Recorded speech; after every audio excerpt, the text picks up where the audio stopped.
Good evening friends, TA के इस नए वीडियो में आपका फिर से एक बार स्वागत है। और पिछले वीडियो में हम लोग देख रहे थे, हमने सीखा था कि हम अपने किचन का प्लान कैसे कर सकते हैं। अपना हम अगर कोई नया घर बना रहे हैं तो उसमें किचन के लेआउट में किन किन बातों का ध्यान रखना चाहिए। आज इस वीडियो में हम लोग बात करेंगे कि हम लोग अपना लिविंग रूम में जब प्लान करें तो लिविंग रूम के प्लानिंग के समय किस किस बात का ध्यान रखने की ज़रूरत है। उसमें जो सबसे जो इम्पोर्टेंट बात है, जो कि ऑलरेडी पहले ही डिस्कस हो चुका है, लेकिन मैं फिर भी रिकैप कर देता हूँ कि जो लिविंग रूम है या बेडरूम है उसका जो मिनिमम एरिया जो है वो कितना होना चाहिए। Area should be greater than 102 square feet और विड्थ जो है मिनिमम 8 फीट। देखिए, ये मिनिमम क्राइटेरिया है। अगर इस एरिया को मिनिमम रखेंगे और 8 फीट विड्थ और इस एरिया को मेंटेन करेंगे और मिनिमम 8 फीट का अगर हम ये देते हैं तो क्या क्या साइजेज हमारे आएंगे। एक तो आएगा 8 फीट बाई 13 फीट का रूम बनाना होगा, या 9 फीट बाई 12 का, या 10 फीट बाई 11 का। ये 3 साइज आपको मिलेंगे। ये तीनों साइज अगर आपने मिनिमम एरिया रखा है तो। लेकिन आप हमेशा ध्यान रखिए, ये एरिया बहुत कम होता है लिविंग रूम के लिए।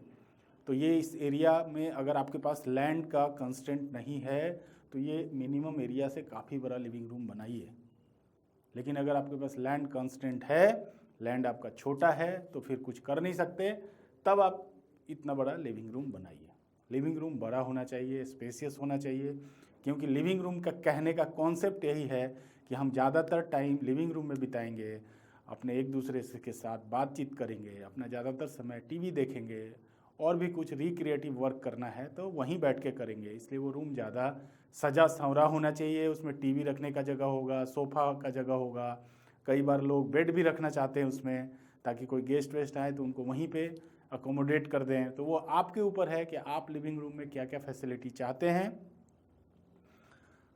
और वो पहले आपको डिसाइडेड होना चाहिए। क्योंकि छोटा घर जब आप बना रहे हैं तो लिविंग रूम में ही डाइनिंग भी अकोमोडेट कर दिया जाता है, तो इसमें आपका डाइनिंग अकोमोडेट नहीं होगा। तो सबसे पहले तो कॉन्सेप्ट क्लियर करिए कि मुझे लिविंग अलग चाहिए, डाइनिंग अलग चाहिए, या कंबाइंड चाहिए।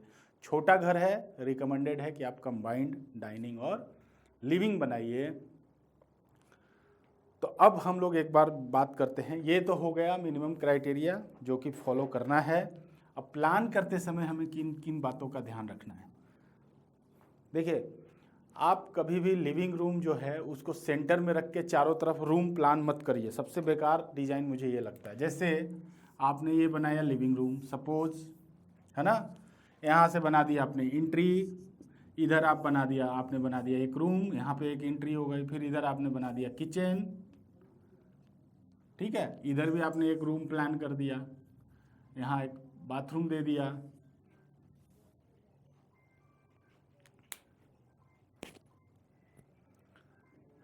ठीक है, तो ऐसे में क्या होगा कि इस रूम का कोई इस्तेमाल ही नहीं हो सकता। ये रूम केवल वे में खर्चा हो जाएगा।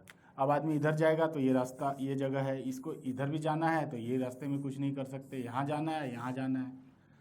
तो ऐसा प्लान बेकार प्लान है, ऐसा कभी प्लान नहीं कीजिएगा। लेकिन मैंने काफ़ी घरों में देखा है इस तरह के प्लान।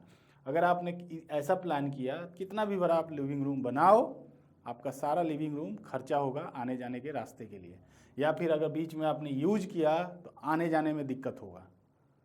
तो ये ध्यान रखना है कि लिविंग रूम भी इस तरह से प्लान करना है ताकि उसमें आने जाने का रास्ता ज़्यादा खर्च ना हो। तो पहला पॉइंट तो ये हो गया कि इस लोकेशन उसका सही होना चाहिए। चलिए, दूसरा पॉइंट, कपबोर्ड उसमें होना चाहिए। कपबोर्ड अगर आप दे रहे हैं तो आप ऐसा मत करिए कि आपने ये रूम बनाया और ऐसे करके एक अलमारी बना दी। ये बहुत बेकार लगता है। ये ऐसा अगर आप डिज़ाइन बनाओगे तो ये अलमारी जो है एक अजीब सा निकला हुआ जगह रहेगा, वो सारे स्पेस को ख़राब कर देता है। तो अलमारी या कपबोर्ड अब जब आपको अगर चाहिए तो आप उसको कभी भी रिकमेंडेड नहीं है। ये अगर आउटर है, आउटसाइड है, मान लीजिए ये आउटसाइड है और ये लिविंग रूम है, और इसके बाजू में अगर कोई रूम है, यहाँ पे मान लीजिए कोई एक और रूम है, तो हमेशा इस वॉल में कपबोर्ड डिज़ाइन करिए। और वो कपबोर्ड ऐसा डिज़ाइन करिए कि दोनों तरफ इसको हम अगर ऐसे डिजाइन करेंगे, देखिए अब ये हमारा हो गया कपबोर्ड इधर के लिए और ये हो गया इस रूम के लिए। तो दोनों तरफ कपबोर्ड निकल गए हमारे, दोनों तरफ अलमीरा हो गया, लेकिन रूम के स्पेस को कोई ख़राब नहीं किया। इधर वाला स्पेस इधर यूज हो रहा है, इधर वाला स्पेस इधर यूज हो रहा है। तो ये बहुत ही इनोवेटिव आइडिया है, इसको भी ज़रूर इस्तेमाल करिए कपबोर्ड का डिज़ाइन निकालने के लिए। आप कपबोर्ड अचानक से बीच में कहीं भी मत बना दीजिए ऐसे, जो ज़्यादातर जगह मैं देखता हूँ। इसकी वजह इससे क्या होता है कि बहुत सारा स्पेस आपका अननेसेसरी खर्च हो जाता है और रूम तो लगता है बड़ा, लेकिन कुछ अकोमोडेशन में बड़ा दिक्कत होती है। तो दूसरा पॉइंट तो ये था कि आप कपबोर्ड को प्रॉपरली प्लान करें। अब आइए हम लोग आते हैं थर्ड नंबर पॉइंट पे। तीसरा नंबर पॉइंट है सिर्फ साइज पे मत जाइए। आप जब भी लिविंग रूम का जो नक्शा निकल रहा है, जो भी आपका बन रहा है, उसमें प्रॉपरली आप अपने फर्नीचर को एकोमोडेट करके देखिए ड्राइंग स्टेज में ही कि आपका सोफ़ा उसमें एकोमोडेट हो रहा है कि नहीं। कई बार होगा कि रूम बड़ा है लेकिन सोफ़ा रखने का कहीं प्रॉपर जगह ही नहीं है, इधर दरवाज़ा, इधर आने का जगह, उधर आने का जगह, फिर आप सोफ़ा रख ही नहीं पाओगे। दिखने में तो रूम बड़ा है, लेकिन जैसा अभी मैंने पहले बताया, वहाँ कहाँ रखोगे? बीच में सोफ़ा रखोगे तो लोग उसमें टकराएंगे।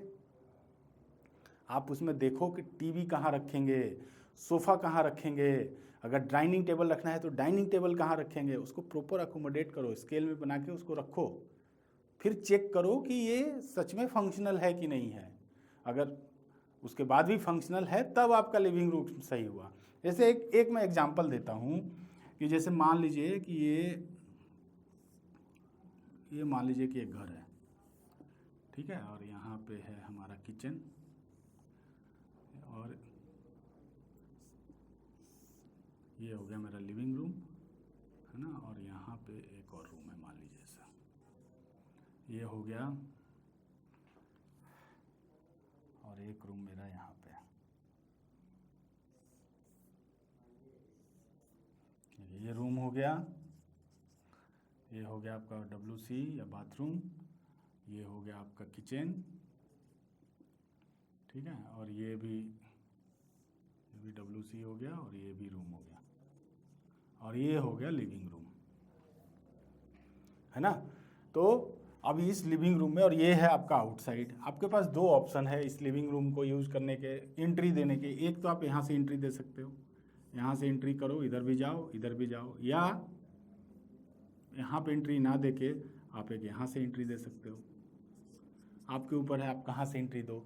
मेरे हिसाब से एंट्री यहाँ वाला बहुत गलत एंट्री है, क्योंकि यहाँ पे जब एंट्री दोगे तो ये पूरा स्पेस आपका यूजलेस हो जाएगा। ये स्पेस ऐसे करके कर आदमी आएगा तो ये पूरा खाली छोड़ना पड़ेगा। इस स्पेस को यूजेबल बनाना है तो आप यहाँ पे एंट्री दो।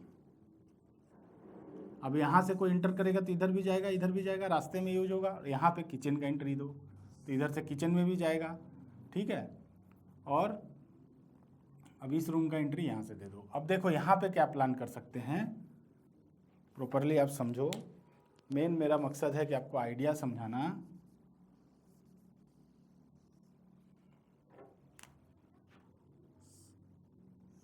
देखो कपबोर्ड प्लान करना है, मैं इस वॉल में कपबोर्ड प्लान कर सकता हूँ अगर करने की ज़रूरत है, या यहाँ पे कपबोर्ड प्लान, ये WC है ना, WC को ही ऐसे दबा दूंगा, यहाँ पे अलमीरा बना दूंगा, तो यहाँ पे अलमीरा हो जाएगा, मेरा रूम में कुछ भी दिक्कत नहीं आएगी।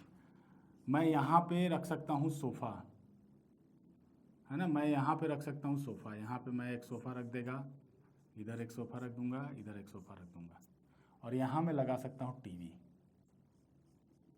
ठीक है। अब देखो ये कितना अच्छा अरेंजमेंट है। एक आदमी यहाँ से आया, इधर भी जा सकता है, कोई डिस्टर्बेंस नहीं, इधर भी जा सकता है इधर भी जा सकता है, आराम से सोफ़ा बैठने का जगह है, टीवी का भी जगह हो गया। यहाँ पे हम अपना कुछ डेकोरेटिव वर्क भी रख सकते हैं, प्लांट लगा सकते हैं या कुछ भी वो रख सकते हैं। यहाँ पे आपका कपबोर्ड भी आ गया, ठीक है। आप इसके ऊपर कोई पेंटिंग वेंटिंग लगाना चाहो तो इस वॉल के पीछे लगा सकते हो। तो ये है लिविंग रूम का कॉन्सेप्ट। अब यहाँ से इस रूम में जाना है तो आराम से जा सकते हैं, इस रूम में जाना है आराम से जा सकते हैं। ये आपका जो अटैच लैट्रिन बाथरूम हो गया ये। तो ये हुआ प्रॉपर आपका लिविंग रूम का कॉन्सेप्ट। अब देखिए चूंकि ये छोटा है ना, ये छोटा है, तो हम लोग जो यहाँ पे सेंटर टेबल रखेंगे मल्टीपर्पज़ टेबल होगा, डाइनिंग प्लस जो भी है नाश्ते वास्ते के लिए भी टेबल वही होगा, सेंटर टेबल, उसको ही हम लोग इस्तेमाल करेंगे। लेकिन अगर यही रूम थोड़ा सा हमारे पास जगह हो तो हम इस रूम को इधर थोड़ा एक्सटेंड करके ये सीटिंग अरेंजमेंट को यहाँ शिफ्ट कर देंगे और यहाँ पे हम अपना डाइनिंग टेबल प्लान कर सकते हैं, है ना। डाइनिंग टेबल और टीवी हम ऊपर लगा देंगे। तो इस टाइप से आपको पहले दिमाग लगाना पड़ेगा कि किस तरह का अरेंजमेंट हमें चाहिए, क्या क्या रिक्वायरमेंट है हमारे लिविंग रूम में। अगर डाइनिंग टेबल रखना है कि नहीं रखना है, अगर डाइनिंग टेबल नहीं रखना है तो फिर सोफ़ा कैसे अरेंज होगा, आने जाने का रास्ता कैसे बचेगा, ये प्रॉपर ड्राइंग स्टेज में बनाइए और बनाने के बाद तभी डिसाइड करिए कि आप कैसे, आपका लिविंग रूम का क्या प्लान होगा। अब इस लिविंग रूम में ये आउटसाइड है तो यहाँ पे हम एक विंडो दे सकते हैं, इधर विंडो दे सकते हैं, इधर विंडो दे सकते हैं। हमेशा ध्यान रखिए जब भी आप प्लान बनाएं तो आपका प्लॉट ऐसा है ना, तो आप प्लॉट को थोड़ा सा स्टेगर्ड इस तरह से कर सकते हैं अपने खिड़की अकोमोडेट करने के लिए, कुछ भी करने के लिए, वेंटिलेशन के लिए इस तरह से करेंगे। लेकिन ये सब थोड़ा प्रैक्टिसेबल तभी है जब आपके पास land, ample amount of land हो और जब आप चारों तरफ लैंड छोड़ रहे हैं। लेकिन जब रो हाउसेज में बना रहे हैं तो ये कॉन्सेप्ट एप्लीकेबल नहीं होता है, तब तो आपको सटा सटा के बनाना होता है। आप तो ये देखते हैं कि पड़ोसी ने किस हिसाब से घर बनाया हुआ है। लेकिन मैं बात करूंगा कि घर आप ऐसा बना पाएँ जो घर अच्छा फंक्शनल हो। पड़ोसी की बातें आप जानें, लेकिन मैं तो टेक्निकल बात करूंगा। और टेक्निकल बातें यही थी कि जब भी आप लिविंग रूम डिज़ाइन करें पहले तो साइज उतना ही रखें। एक विंडो होना चाहिए, बाहरी वॉल में होना चाहिए, और अगर सैफ्ट में है तो सैफ्ट का प्रॉपर साइज होना चाहिए। छोटा सैफ्ट में नहीं चलेगा, मतलब आंगन टाइप का होना चाहिए, 3 बाई 3 का सैफ्ट होना चाहिए ताकि उसमें प्रॉपर लाइट और वेंटिलेशन हो सके। लाइटिंग और वेंटिलेशन की अगर कमी है तो फिर आपको उसमें एग्जॉस्ट फैन वगैरह का प्रोविज़न देना पड़ेगा, ठीक है। प्रॉपर लाइट के लिए लाइटिंग का प्रॉपर अरेंजमेंट करना पड़ेगा। वो सब आप कर सकते हैं, लेकिन बेटर है कि अगर पॉसिबल है तो उसको आउटर वॉल में ही रखें। तो ये सारे कुछ छोटे मोटे पॉइंट्स थे जो आपको लिविंग रूम के प्लान करते समय ध्यान में रखना है। पहला पॉइंट है, ऐसा जगह लिविंग रूम ना बनाएं जिसमें चारों तरफ से दरवाजे हों और सारा स्पेस आने जाने के रास्ते में ही खराब हो जाए। दूसरा पॉइंट, उसमें जो भी आप इक्विपमेंट, जो भी आप फर्नीचर या जो भी अप्लायंसेज रखने वाले हैं उन सबको प्रॉपरली प्लान कर लें कि कौन सा अप्लायंसेज कहाँ रहेगा, सोफ़ा कहाँ रहेगा, फ्रिज कहाँ रहेगा, टीवी कहाँ रहेगा, जो भी रखना है उसके बाद ही आपका डिज़ाइन फाइनल करें। और तीसरा पॉइंट ये है कि एक विंडो होना चाहिए प्रॉपरली, वेंटिलेशन पूरा होना चाहिए। अगर वेंटिलेशन का कोई प्रॉब्लम है, विंडो का कोई प्रॉब्लम है, तो फिर उसमें आप प्रॉपर लाइटिंग करिए, प्रॉपर वेंटिलेशन की व्यवस्था करिए, जो कि आप मैकेनिकली जो फ़ैन वैन लगा के कर सकते हैं। तो इन सब बातों का ध्यान रखते हुए आप अपना लिविंग रूम डिज़ाइन करिए। बट वैसे इसमें कोई बहुत ज़्यादा करने का है नहीं। लिविंग रूम में प्लानिंग साइजिंग का है और प्रॉपर अरेंजमेंट का है। तो इस वीडियो में इतना ही। मुझे उम्मीद है ये वीडियो आपको अच्छा लगा होगा। अच्छा लगा तो लाइक करिए, कमेंट बॉक्स में कमेंट करिए। कुछ और एक्स्ट्रा जानना चाहते हैं, कुछ मिस हो गया है तो मैं आपको सेपरेटली बता दूंगा। और अगर आप चाहते हैं कि आप अगला वीडियो भी देखें तो चैनल को सब्सक्राइब करके बेल आइकन ज़रूर दबा दीजिएगा। मिलते हैं अगले वीडियो में, तब तक के लिए बाय बाय।